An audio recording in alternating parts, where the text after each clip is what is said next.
Hey there guys, how's it going? Back with another movie review. So, today I'm going to be reviewing a movie that came out back in 2014, and it's a movie that I just recently saw for the first time. And it's a movie that I'd been planning to see for quite a while. However, it didn't get a release over here. As far as I know, it wasn't released on in theaters over here, but it was released on DVD. However, it was quite rare to find. So I ended up buying the movie online. I found it very cheap. And yeah, I really wanted to talk about this one because there's a lot to say here, and this is probably going to be one of my longer movie reviews because there's really a lot to talk about with this movie. So let's get stuck into it. Now, back when this movie came out, and although it didn't get a release over here theatrically, at least to my knowledge it didn't, over in America, this film actually did really well. It did something like, I think it did more than 60 million at the box office or something like that. And for an independent movie, and for a movie based on this type of source material, and just these type of movies don't generally tend to do that well box office wise, but this one was a big box office surprise when it came out, and it was kind of divisive. There was a lot of people within both the Christian community and just movie reviewers in general were kind of torn on this movie. It definitely was divided. It divided many critics, and there was a lot of people who really loved it, a lot of people really hated it, and there were a lot of people who were somewhere in the middle. And I wanted to discuss my views on this movie because now, just before I go any further, basically, I want to give you guys just a few facts that you'd need to know, to bear in mind while listening to this. First of all, I am a Christian, okay? I'm very much a Christian, okay? I am a believer. I have been for a number of years now, and it's a big part of my life. It's one of the most, if not the most important thing in my life, is my faith, and I take it very seriously. At the same time, I'm also a movie buff. Okay, I've always been passionate about movies. I love going to the cinema. Pretty much every time I'm in town, I'll always go to the cinema to see what's on because I just love going to see movies. I love the whole. I like making a day of it. I love going to the cinema to see multiple films, and it's just watching movies and analyzing them and stuff like that, and reviewing them. It's just a passion of mine. It's a hobby. It's something I really like to do. And one of the things that I've talked about quite a lot in recent years, and it's one of the things I've complained about pretty much, is when I go to see movies, I don't go to see, unlike a lot of people who go to see movies, when I go to see movies, I don't see movies in order to validate my own worldview. What I'm trying to say is, I don't go to movies looking for politics. I don't go to movies looking for ethics and stuff like that. When I go to see a movie, I go to see a movie to be entertained.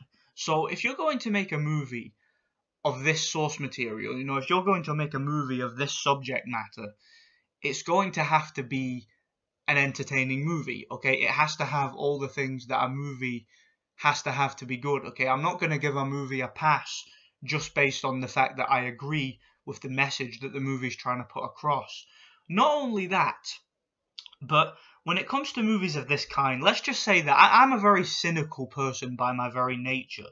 So when I go to see a movie, right, if I hear that that movie is a Christian movie, so to speak, I'm a very red-pilled individual, okay? I understand that in order for a movie to get greenlit, in order for a movie to get a theatrical release, and in order for a movie to become financed to the point where it gets a wide release and does very well at the box office, it has to tick a certain checklist, doesn't it? Okay, those of us who understand how the entertainment industry works, we know that these types of movies often have an ulterior motive, and they're often not as genuine as they come across. So I was very aware of that when I watched this movie. I was very aware of that when I went in to watch this movie. I took it with a pinch of salt, and I wanted to just see it for myself. I kind of didn't have any expectations. I went into this movie with no expectations whatsoever. Just wanted to judge it on its own merits. Forget about other things that this publishing company has made, and try to just look at it on its own, this movie. I have to say that surprisingly, this was a pretty damn good movie. This is a pretty good movie. I really did like this movie. I liked it a lot more than I thought I would. And obviously, with me going into the movie, being who I am as a Christian, okay, as a red-pilled Christian, okay, who understands how evil and how, just how disingenuous the entertainment industry is. I was pleasantly surprised by how much I liked this movie. I actually think that it portrayed its message very well. It portrayed its message. I'm not going to say subtly. There wasn't really much subtlety with the movie because obviously exactly what message it's trying to portray. And one of the things that I liked most about this movie was its core plot. Basically, the idea of it is it's based on certain real life events, like students who were on college campuses who were discriminated against for their Christian beliefs. And look, any of us who pay attention to this kind of thing will know that if you're a Christian, you are basically seen by the establishment, by the education establishment and by the powers that be in this world. You are seen as an enemy. You're seen as a pariah. Christians in this day and age do not get a fair shake when it comes to things like education, employment. I mean, I know from personal experience that if you are a Christian, it is much harder to get a job in this country, and I can prove that, by the way. And maybe that's another video. Maybe I'll do another video talking about that. But how, in my personal experience, and how from things I've seen and from testimonies I've heard, it's very difficult for Christians who are true believers to get into these types of industries and to succeed in certain establishments and whatnot. They definitely are discriminated against in this country, and that's another video that I'll talk about. But basically, there were real life court cases involving Christian students who were discriminated against by their college professors and lecturers and fellow students and whatnot. And there were big legal cases surrounding it. And at the end of this movie, on the credits, you do actually get quite a few examples that they give you of certain cases that you can look into and whatnot, which inspired the story of this movie.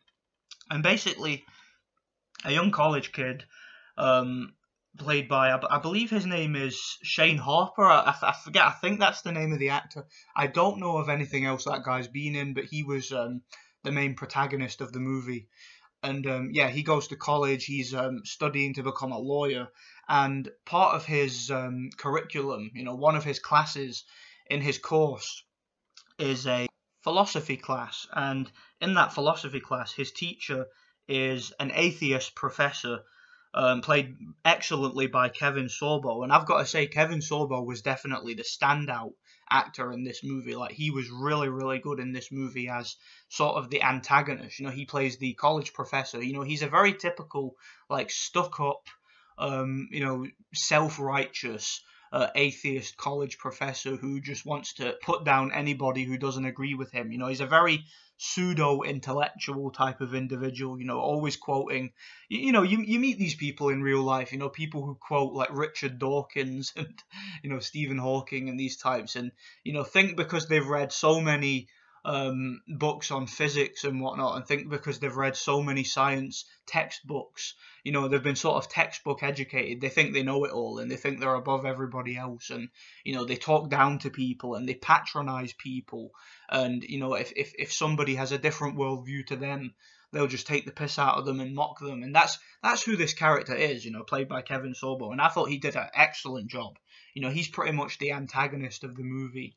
And what I like about his character in particular is, although in the beginning of the movie you're meant to really hate him, you're meant to really dislike this character, you actually sort of grow to like him towards the end of the movie, and you actually sort of grow to sympathize with him, because you learn through dialogue that he has and through debates he has with some of the characters, you find out why he is the way he is, and why he is so convicted in his belief that there is no God, and why he is so resentful towards believers. And you actually do find out towards the end of the movie some information, and throughout the movie you get certain hints to it here and there, and it really does make you sympathize with the character, and you understand wholeheartedly why he is the way he is. And I thought that the character development there was really good with his character, so I really did like his character in the movie. I thought it was portrayed very well.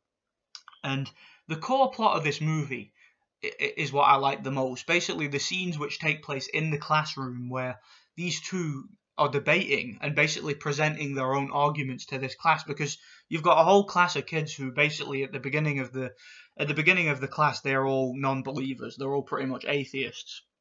And at the start of their first lesson, the teacher, played by Kevin Sorbo, tries to force all of them to write on a piece of paper, write "God's dead" or "God is dead," as if to say that, you know, they renounce any idea or any possibility of there being a God, and if there is a God, you know, as if to say he's not necessary anymore, he's dead.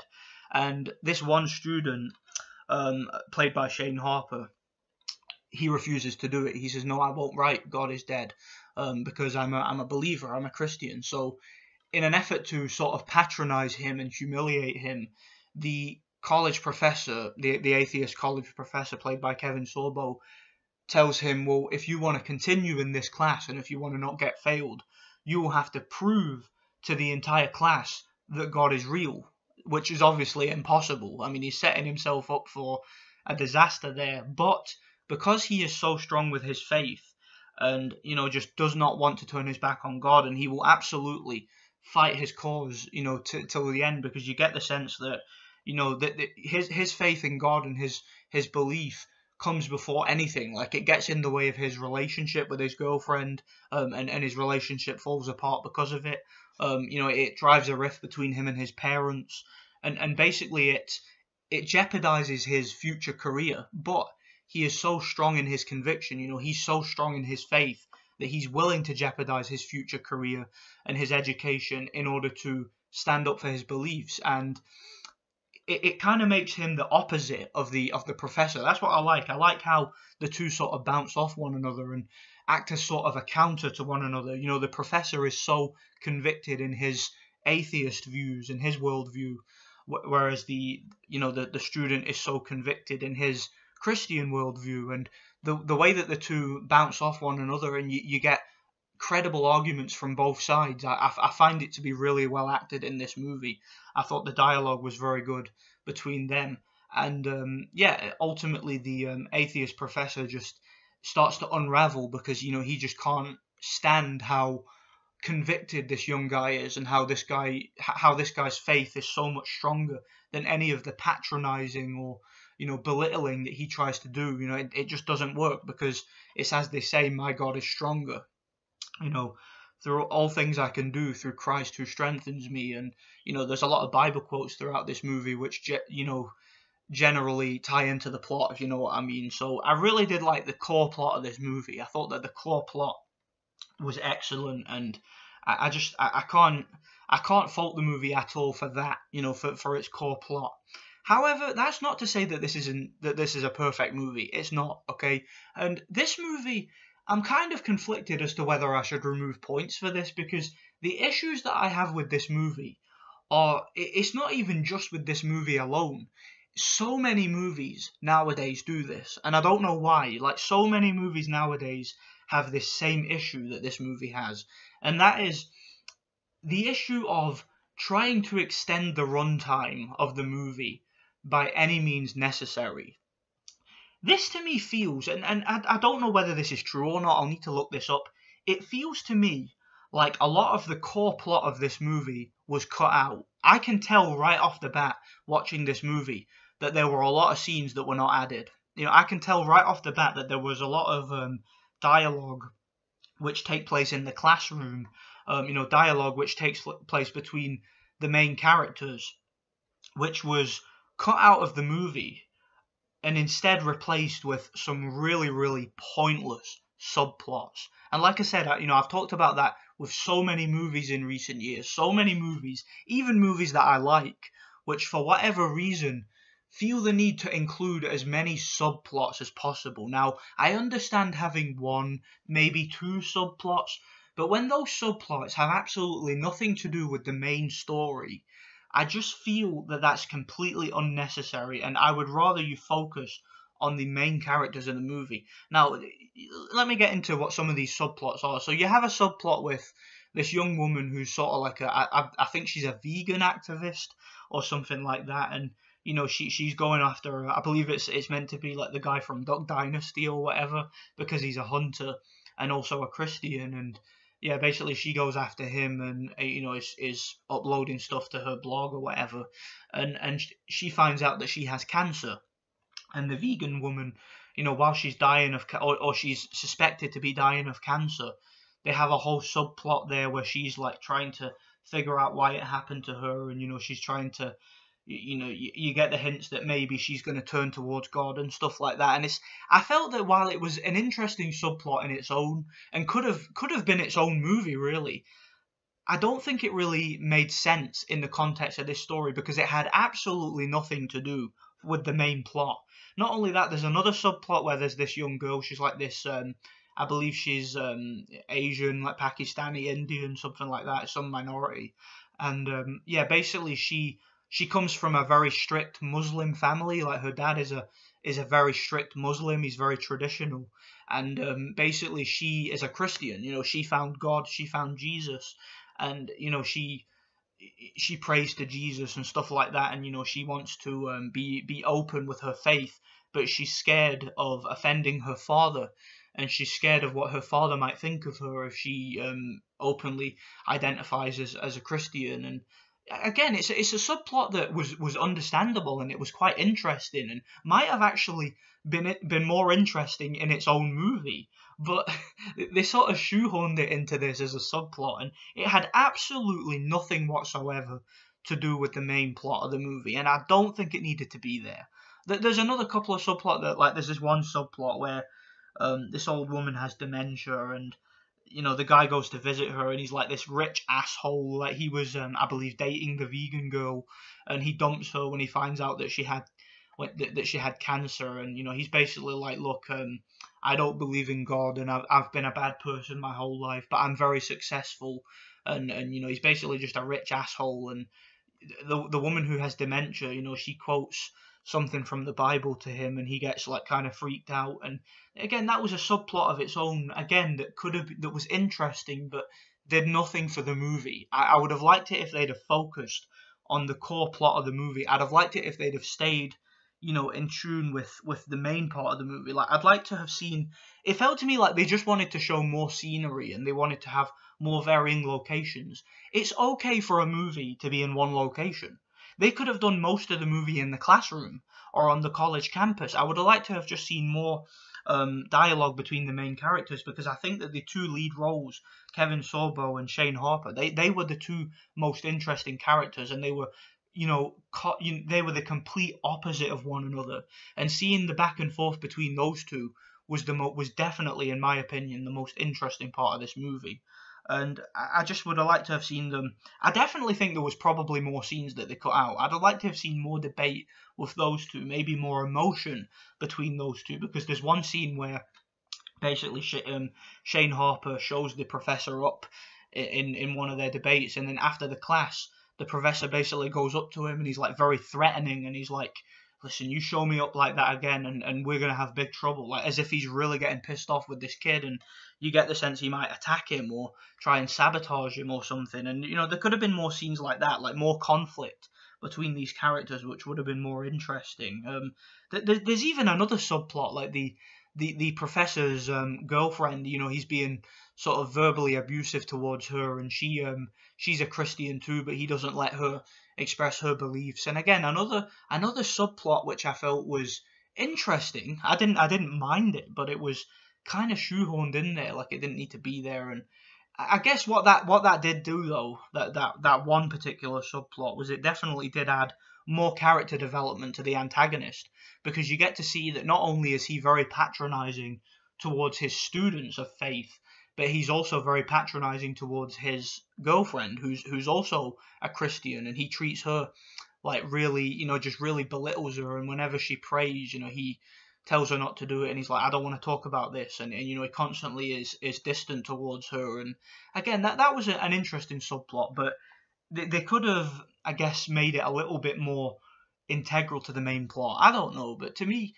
there was so many good ideas here, and I did really enjoy this movie. I've got to be honest. I mean, even with the subplots that I felt shoot into the movie, I still had a lot of fun watching this movie. I felt that it was a very good character-driven movie with some really good acting.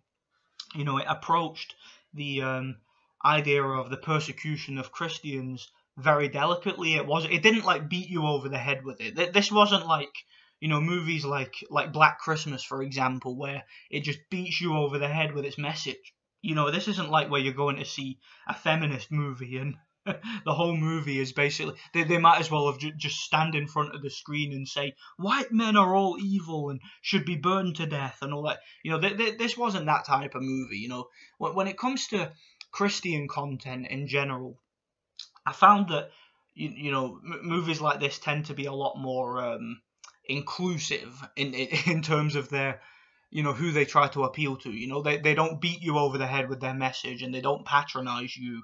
You know, this is a movie that definitely respects its audience, and it's a movie that definitely, in my opinion, was well written enough for people. Even if you're not a Christian, you probably will somewhat enjoy this movie. And I know that a lot of non-Christians did enjoy this movie, and this movie did very well at the box office. So it goes to show that even if you are watching something that you don't agree with, even if it's a subject matter that you are not too comfortable talking about, you can still approach it with respect, if you know what I mean. Like, that's why a lot of these types of movies in Hollywood need to learn to be more, you know, again, I don't really want to use the word subtle, because it's not as if they're trying to hide their message or anything like that. But you need to be a bit more delicate when you make a movie like this. And I think that this movie, I've got to say, out of all the Christian movies that I've seen, because most of them are not very good, if I'm being honest, this one is one of the best. You know, it's a very grounded movie. You know, very realistic. It's not a movie that goes over the top and tries to be too theatrical.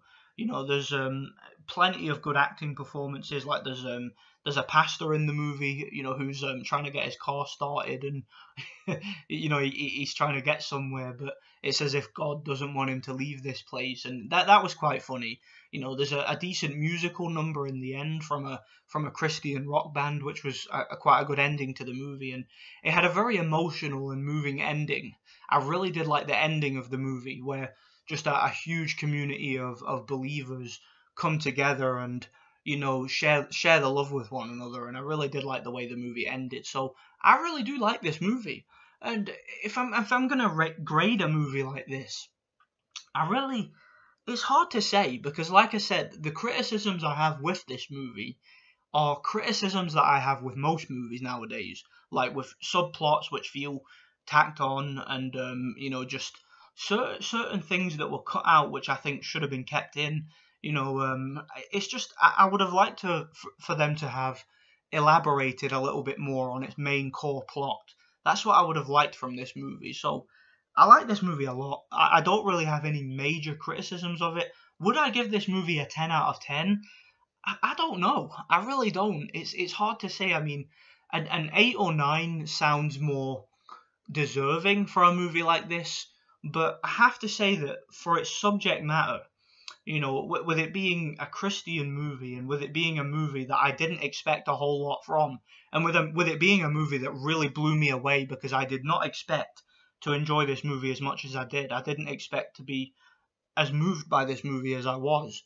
I would have no issue giving it a 10 out of 10, but it really depends on your point of view, doesn't it? I mean, I can see some people watching this movie and enjoying it, but being disappointed that there wasn't more of the core plot.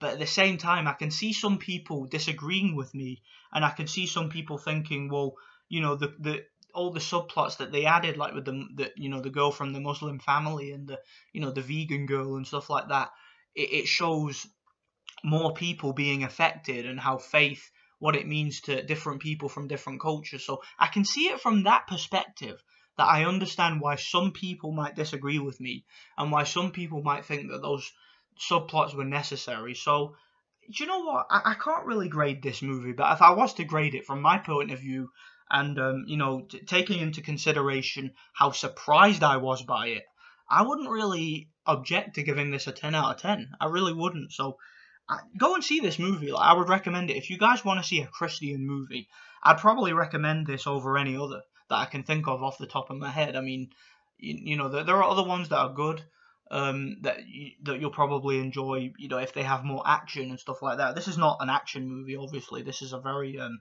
intellectual character-driven movie, and I think it's really good. So that's pretty much all I've got to say about God's Not Dead. It was directed by Harold Kronk, very good director, very underrated director, and yeah, I'd say this is probably his best movie from the stuff I've seen of his. So yeah, let me know what you guys think anyway. Thanks for watching, and yeah, God bless, and stay tuned for more movie reviews.